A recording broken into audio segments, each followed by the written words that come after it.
हरियाणा में पंचायत विभाग की बैठक का आयोजन किया गया। इस मौके पर मुख्यमंत्री मनोहर लाल भी मौजूद रहे। साथ ही प्रदेश के सभी जिला परिषद के अध्यक्षों ने भी हिस्सा लिया। आपको बता दें कि आज की बैठक में सरकार की तरफ से जिला परिषदों को दिए गए फंड खर्च करने पर चर्चा हुई। तो वहीं बैठक में सभी जिला परिषद के अध्यक्षों ने अपने अपने जिलों की बातें रखी। बता दें कि सिरसा जिले में सीईओ का पद लंबे समय से खाली पड़ा है, जिसके चलते 14 करोड़ रुपए की ग्रांट राशि जारी नहीं हुई है। इसके अलावा सिरसा जिले में पिछले 2-3 साल की स्टाम्प ड्यूटी की राशि भी बकाया है, जो करीबन 10.5 करोड़ रुपए बनती है। इनको भी सरकार से रिलीज करवाने की मांग की गई।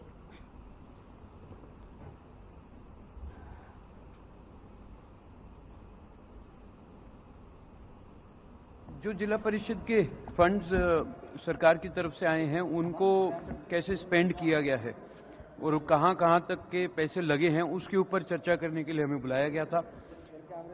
और जिसमें सीएम साहब के साथ जब चर्चा हुई तो मैंने भी अपनी तरफ से हमारे जिले की, सिरसा जिले की बात रखी कि किस प्रकार से पिछले 8-9 महीने से जो सीईओ होता है, जो अधिकारी होता है जिसने पैसे रिलीज करने होते हैं, जो एक चेयरमैन के बाद सेकंड साइनिंग अथॉरिटी भी होता है, वो हमारे जिले में नहीं है।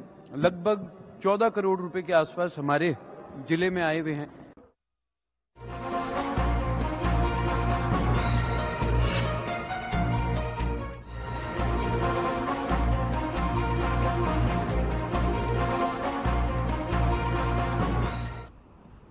हरियाणा के मुख्यमंत्री मनोहर लाल ने अधिकारियों को निर्देश दिए कि शहरी स्थानीय निकाय दुकानों की बिक्री के बाद तुरंत रजिस्ट्री करवाना सुनिश्चित करें।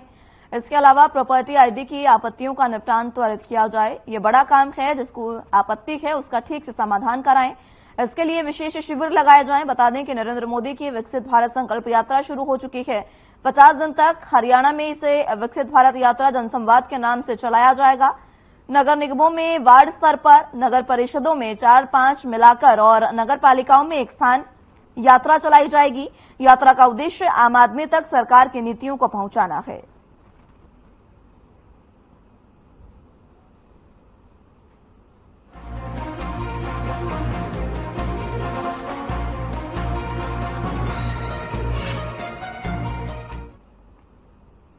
जिस दिन से भारतीय क्रिकेट टीम वर्ल्ड कप हारी है, उस दिन से विपक्षी पार्टियां एक ही मुद्दा उठा रही हैं कि क्रिकेट वर्ल्ड कप में भारत की हार प्रधानमंत्री मोदी के कारण हुई है, जिसको लेकर सभी पार्टियां प्रधानमंत्री पर निशाना साध रही हैं। वहीं पश्चिम बंगाल की मुख्यमंत्री ममता बनर्जी ने कहा कि अगर मैच कोलकाता में होता तो भारत क्रिकेट टीम जीत जाती।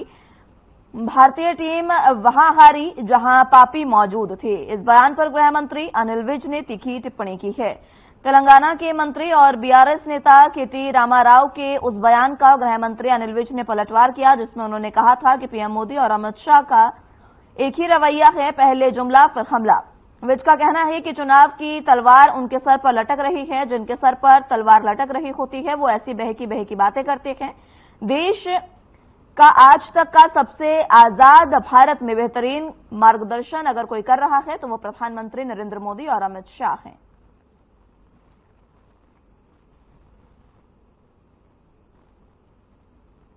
ये तो चुनाव की तलवार उनके सिर पर लटक रही है और जिसके सिर पर तलवार लटक रही हो वही इस प्रकार की बहकी बहकी बातें करता है। इस देश का आज तक का सबसे आजाद भारत में बेहतरीन मार्गदर्शन अगर कोई कर रहा है तो नरेंद्र मोदी और अमित शाह कर। ये तो ऐसे लग रहा है जैसे ममता बनर्जी एक मुख्यमंत्री ना होकर पुलिस का खेल खेल रही हो। ये क्या मतलब है?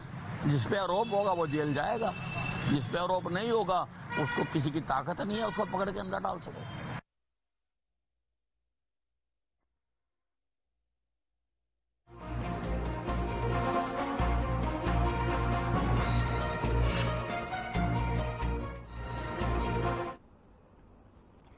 सिरसा जिले के कालावाली में 2 दिवसीय नए वोट बनाने वाले शिविर का आयोजन किया गया। आपको बता दें कि निर्वाचन पंजीयन अधिकारी और उपमंडल अधिकारी ने शिविर का निरीक्षण किया। उन्होंने शहर के मतदान केंद्र संख्या 23 से 38 तक जाकर बीएलओ द्वारा भरे जा रहे फॉर्म की जांच की। साथ ही बीएलओ को प्रारूप चौथे के बारे में समझाया और स्थानीय लोगों से ज्यादा वोट करने की अपील की।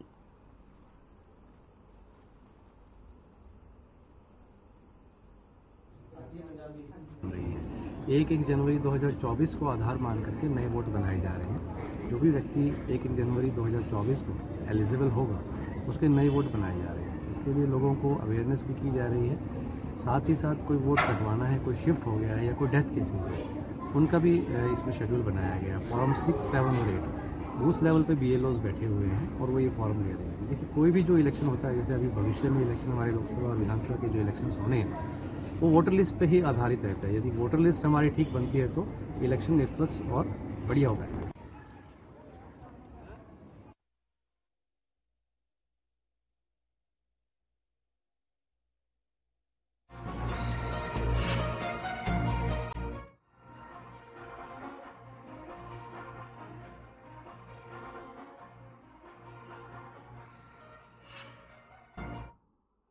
भूतपूर्व सैनिकों का वन रैंक वन पेंशन का मुद्दा गर्माता जा रहा है। पिछले 10 महीनों से पूरे देश के भूतपूर्व सैनिक अपनी मांगों को लेकर दिल्ली के जंतर मंतर पर धरना प्रदर्शन कर रहे हैं, लेकिन अभी तक उनकी मांग सरकार ने नहीं मानी है, जिसके चलते आज भूतपूर्व सैनिकों ने बड़ा ऐलान करते हुए Haryana Punjab border Shambhu toll plaza के पास रेलवे ट्रैक को जाम कर दिया है, जिसके चलते रेलवे को पंजाब में जाने वाली ट्रेन को कैंसिल करना पड़ा है। इस मौके पर भारी संख्या में पंजाब के भूतपूर्व सैनिक शंभू टोल प्लाजा के पास रेलवे ट्रैक पर अपनी मांगों को लेकर प्रदर्शन कर रहे हैं और बैठ गए हैं, और अब हरियाणा के भूतपूर्व सैनिक भी वहां पहुंचने लगे हैं।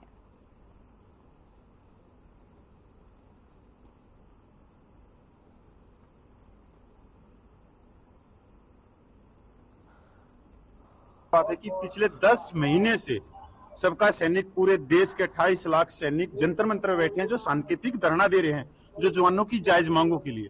इस 10 महीने के दौरान तहसीलदार से लेकर DC, सांसद, कोई ऐसा नेता या मुख्यमंत्री नहीं छोड़ा जिसके दरवाजे पे हम नहीं गए हो मांग पत्र। बड़ी बड़ी रैलियां की हैं। अब हमने 2 महीने पहले एक बड़ी कॉल करी कि हम नई दिल्ली रेलवे स्टेशन के ऊपर चक्का जाम करेंगे, रेल को रोकेंगे। वहां पर प्रशासन ज्यादा सख्त हो गया, या हरियाणा में बैरिकेड भी लगाए गए हैं, क्योंकि वहां सरकार एक विशेष राजनीतिक पार्टी की। मैं तो इन्ना ही कहांगा कि साडे फौजी भरा ने ਇਹ ਜਦੋਂ ਸਰਹੱਦਾਂ ਤੇ ਜਾਗਦੇ ਆ ਤਾਂ ਅਸੀਂ ਆਰਾਮ ਨਾਲ ਚੈਨ ਦੀ ਨੀਂਦ ਸੋ ਸਕਦੇ ਆ। ਤੇ ਕਪਿਲ ਜੀ ਨਾਲ ਮੇਰੀ ਗੱਲ ਹੋਈ ਹੈ, ਹੁਣ ਮੈਂ ਅੱਗੇ ਗੱਲ ਕਰਕੇ ਆਪਣੇ ਆਫੀਸਰ ਨਾਲ ਜੋ ਵੀ ਫੈਸਲਾ ਹੋਏਗਾ ਤੁਹਾਨੂੰ ਦੱਸਾਂਗਾ।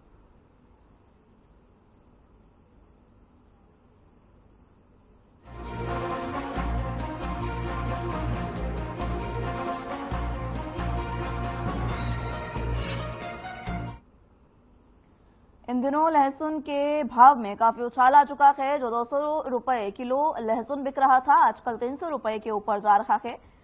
वहीं अगर बात करें अदरक की, तो अदरक भी 150 से 200 किलो के भाव में बिक रही है। सब्जी के बाद लगभग 20% महंगाई आ चुकी है। उसको लेकर कहीं ना कहीं आम लोगों पर महंगाई की मार पड़ती नजर आ रही है। दुकानदार भी परेशान देखे जा रहे हैं, क्योंकि दुकानदारों का कहना है कि जब सब्जी महंगी हो जाती है तो लोग कम खरीदने लगते हैं और उससे उनकी दुकानदारी पर काफी प्रभाव पड़ता है।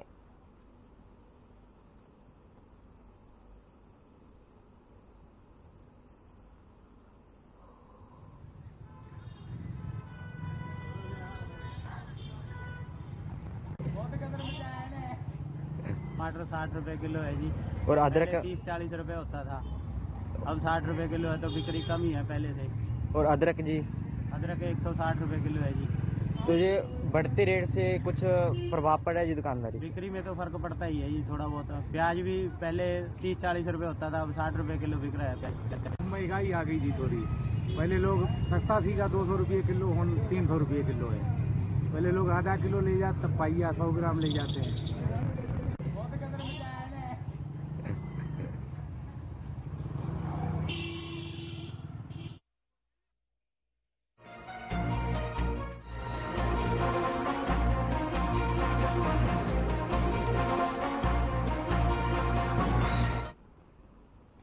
फरीदाबाद के सेक्टर 14 इलाके में तेज रफ्तार फॉर्च्यूनर कार ने पैदल जा रहे 2 लोगों को टक्कर मार दी। टक्कर इतनी जोरदार थी कि फॉर्च्यूनर कार गोल चक्कर के डिवाइडर को तोड़ती हुई गोल चक्कर में जा घुसी और एक युवक फॉर्च्यूनर कार और गोल चक्कर की दीवार के बीच में फंस गया। वहीं दूसरा युवक उछलकर दूर जा गिरा। बता दें कि सूचना मिलने के बाद मौके पर पहुंची पुलिस ने सब्बल से गोल चक्कर की दीवार को तोड़कर फंसे व्यक्ति को बाहर निकाला, लेकिन तब तक उसकी मौत हो चुकी थी। फिलहाल मृतक और घायल व्यक्ति की अभी कोई पहचान नहीं हो पाई है। पुलिस ने मृतक व्यक्ति के शव को पोस्टमार्टम कर और पहचान के लिए बादशाह खान सिविल अस्पताल की मोर्चरी में रखवा दिया है।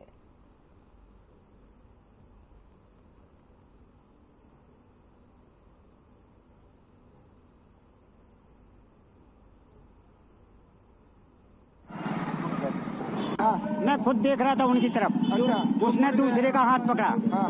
ये भाई ये साइड हो जा, गाड़ी आ रही। हाँ। गाड़ी का ना तो ब्रेक लगा। हाँ। और ना कुछ, इतनी स्पीड में गाड़ी आई कि पल के अंदर गाड़ी हो गई। क्या तेज स्पीड में थी काफी? हाँ, तेज स्पीड में थी गाड़ी। कौन चला रहा था गाड़ी को? मैडम चला रही थी। मैडम कितनी उम्र लग रही थी मैडम की? मैडम की हो गई वही 55 के ऊपर है। एक्सीडेंट हुआ, एक आदमी है ना एक्सपायर हो गया और एक आदमी इंजर्ड बता रहे। एक्सीडेंट कब हुआ सर? कौन चला रहा था इसको? आधा घंटे पहले एक्सीडेंट हुआ है। जो यहाँ के देखने वाले हैं वो कह रहे हैं कि भाई कोई लेडीज चला रही थी। सुनने में आया, अभी वेरीफाई करेंगे, उसके बाद में ही आपको बताएंगे। अभी पता चल पाया सर गाड़ी किसकी है या फिर इसका लोकेशन निकाल पाई? कौन थे जिनकी डेथ हो चुकी है? अभी डेथ वाले का भी कोई आइडेंटिफाई नहीं हुआ है। हम उसको आइडेंटिफाई करने की प्रयास कर रहे हैं। उसके बाद में हम बताएंगे गाड़ी किसके है। पहले आदमी जरूरी था, उसको निकाल कर भिजवाना जरूरी था।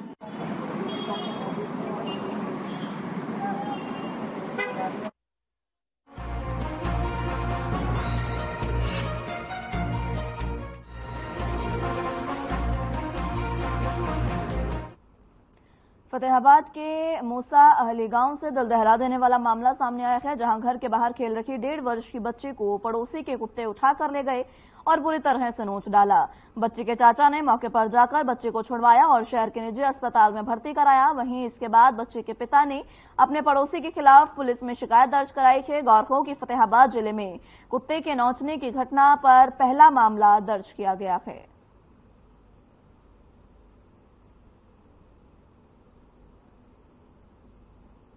मेरा लड़का साल का 1.5 साल की लड़की थी मेरे भाई की, और दोनों बाहर हमारे गेट के सामने खेलते थे। खेलते खेलते बच्चा रोने लग गया मेरा। मैं बाहर आया, देखा लड़का रो रहा है। जब मैं लड़के उठा के अंदर लग गया, फिर मैंने पूछा लड़की कहाँ पर है? होगा बात चल रही है। फिर मैं बाहर आया और देखा कि लड़की वहाँ पर नहीं है। लड़की को देखने के लिए मैं इधर उधर देखा, मैं चाचे के घर में, भाई के घर पे, वहाँ पर नहीं मिली हो।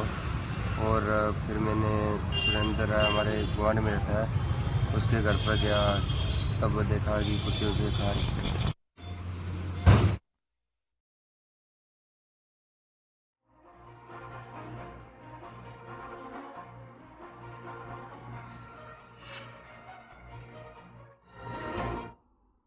हरियाणा सरस्वती धरोहर विकास बोर्ड के उपाध्यक्ष धूमन सिंह गरमच ने कहा कि थानेसर में सरस्वती नदी के विकास पर 3 करोड़ रुपए का बजट खर्च किया जाएगा। इस पवित्र सरस्वती नदी पर एक तरफ का कार्य प्रथम चरण में पूरा किया जाएगा। इस प्रथम चरण में नदी के एक तरफ 3.5 किलोमीटर तक के कार्य को पूरा किया जाएगा। इस परियोजना से आसपास की कॉलोनियों के हजारों लोगों को फायदा होगा।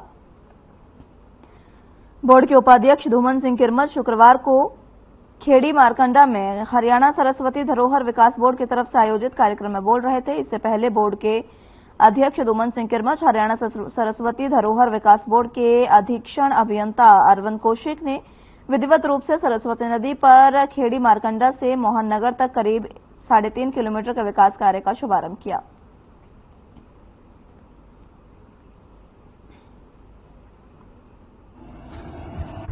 आज हम सरस्वती पर यहाँ खेड़ी मारकंडा से लेकर मोहन नगर का जो शमशान घाट है वहाँ पर हम 3.5 किलोमीटर लगभग सरस्वती को, क्योंकि ये क्षेत्र फ्लड में सबसे ज्यादा नुकसान करता था, और इसको हम पक्का करने जा रहे हैं ताकि दोनों तरफ से इसकी स्ट्रेंथनिंग होकर इसके अंदर की ये गाद जो बरसों से, यानी कि अगर मैं युगों की बात करूं तो शुरू से आज तक ये गाद निकली नहीं कभी। अब की बार हम इसको बहुत अच्छे ढंग से निकाल के रेनी सीजन से पहले, ताकि पिछली बार जिस तरह की समस्या आई उस तरह की समस्या ना आए।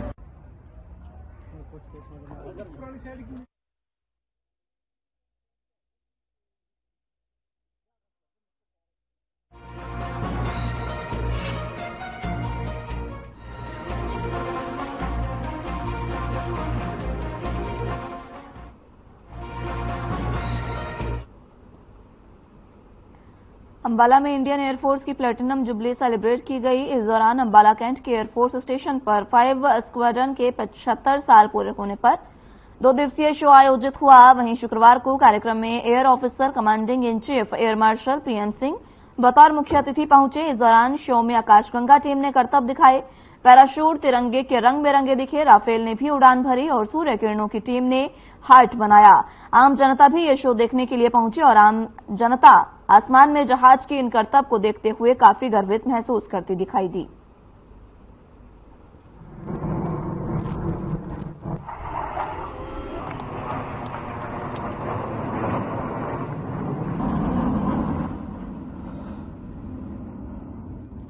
तो मतलब इतना अच्छा लगा मुझे देख के, बहुत अच्छा लगा। लास्ट वाला जो सीन था जो इसमें हार्ट बनाया था इन लोगों ने, बहुत अच्छा लगा। हाँ जी, मैं स्पेशल छुट्टी लेके आया था स्कूल से, मतलब सिर्फ देखने के लिए ये एयर शो। और हमारा डिफेंस और एयरफोर्स मतलब इतने अच्छे अपने स्टंट्स दिखा रहे हैं, तो मतलब हमने कभी सोचा भी नहीं था कि मतलब इतने टॉप लेवल पे हम लोग पहुंच जाएंगे। बाकी एक एरोनॉटिकल स्टूडेंट था, एक मतलब इंटरेस्ट बहुत था मैं एविएशन को लेके, लेकिन आज देख के मतलब बहुत अच्छा प्राउड फील होता है कि मतलब वी आर इंडियंस। बहुत खुश हूँ मैं देख के आज। और मतलब मैं चाहता हूँ कि ऐसे मतलब और ऑर्गेनाइज किए जाएं ताकि हमारे जो यंग यूथ है उनको इस बारे में पता चले कि मतलब एविएशन की तरफ वो ज़्यादा मूव ऑन करें।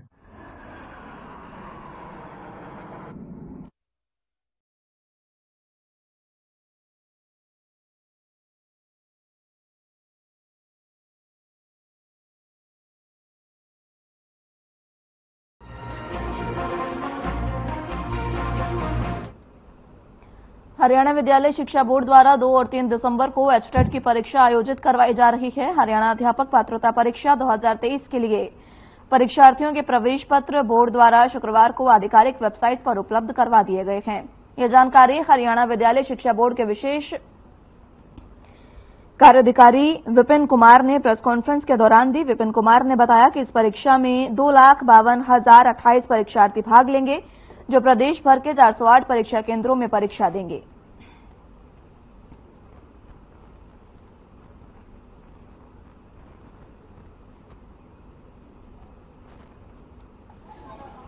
हरियाणा विद्यालय शिक्षा बोर्ड ने एचटेट परीक्षा के लिए एचटेट 2023 की परीक्षा के एडमिट कार्ड जारी कर दिए हैं और वो कुछ ही मिनटों में अभी लाइव भी हो जाएंगे। तो इस विषय में ये जानकारी देने के लिए ये प्रेस कॉन्फ्रेंस बुलाई गई है।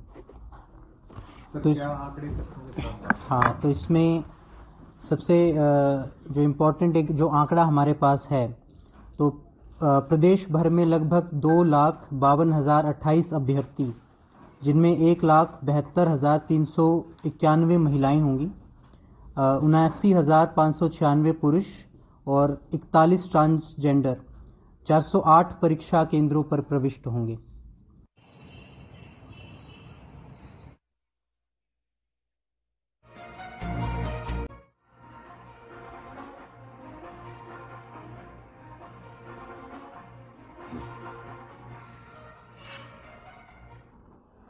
बाजुड़ा के सर छोटूराम किसान भवन में चौधरी छोटूराम की जयंती पर क्षेत्र के गणमान्य लोगों ने पुष्प अर्पित कर उन्हें नमन किया। इस मौके पर किसान भवन में भारतीय किसान यूनियन और कई संगठनों द्वारा चौधरी छोटूराम के पद चिन्हों पर चलने का आह्वान किया गया। कार्यक्रम में उपस्थित लोगों को संबोधित करते हुए महादेव बलाली ने ये कहा कि चौधरी छोटूराम किसान का मेरे वर्ग के तो मसीहा थे ही, उन्होंने शिक्षा के क्षेत्र में सराहनीय कार्य किए हैं। उन्हीं की वजह से क्षेत्र में शिक्षा को बढ़ावा मिल पाया।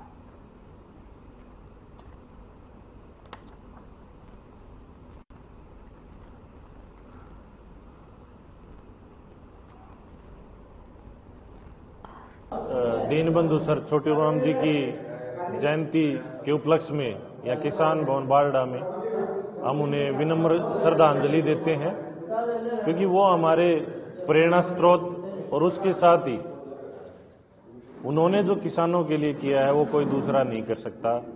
वो किसानों के मसीहा रहे हैं और साथ ही साथ वो शिक्षा में भी उन्होंने बहुत बड़ा एक सहयोग दिया। उन्होंने इसके लिए संस्थाएं बनाई और उसमें लगातार अनुदान भी दिया।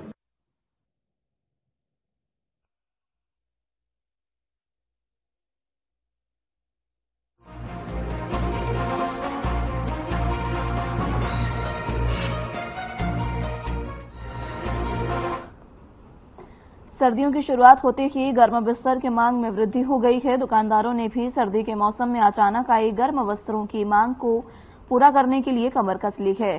पूरे तोशाम क्षेत्र में रजाई और गद्दों की मांग में तीव्र गति से वृद्धि हो गई है।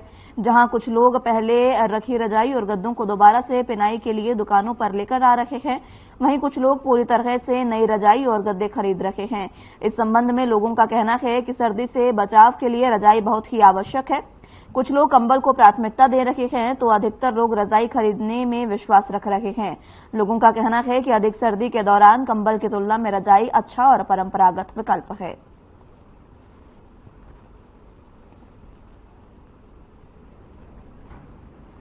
तो पहले के मुकाबले में और अब में जो रेट में क्या फर्क आया है? रेट पहले सस्ता था, ये थोड़ा महंगा है। अब कितना महंगा हो चुका है? ये मान ले मिलेगी 200 रुपये, पहली थोड़ी सस्ती थी। तो अब जो रेट है उसमें काफी इजाफा हो चुका है। हाँ। फिर भी आप जो है वो रजाई लेने आए कंबल को? चाहिए मरवावा यहाँ भी तो। जैसे जैसे सर्दी पड़ रही है लोगों का रुझान हो रहा है, रजाइयों की तरफ निकलने लगे, अपनी मरवा भी रहे हैं, खरीद भी रहे हैं। लेकिन पहले जो ज़्यादा बिक्री थी, लेकिन अब ये कंबल वगैरह ज़्यादा चल रहे हैं तो इससे थोड़ा रजाइयों पर प्रभाव कम पड़ा है। तो पहले के मुकाबले अब जो रेट है उसमें कितना? पहले रुई के रेट कम थे, अब ज़्यादा है तो थोड़ा महंगी तो पड़ रही है, तो लेकिन फिर भी लोगों का रुझान अच्छा रजाई रजाई जी ठीक पड़ा है। कम्बल से गड्ढा भी रुक गया है, कम्बल में गड्ढा रुकता को नहीं। वैसे रजाई महंगी भी होगी, रुई भी महंगी होगी, महंगाई ने तो सर फोड़ रखा है। बाकी कम्बल लेवा, कम्बल भी इतने महंगे बहुत महंगे, लेकिन इस ठंड में कम्बल काम कौन देंगे। तो कम्बल के रेट और जो रजाई के रेट है उसमें कितना फर्क आ जाता है? रात और दिन का फर्क है जी। कम से कम कम्बल का तो बहुत ज्यादा है, रजाई का तो गरीब मानस के लिए बहुत ठीक है।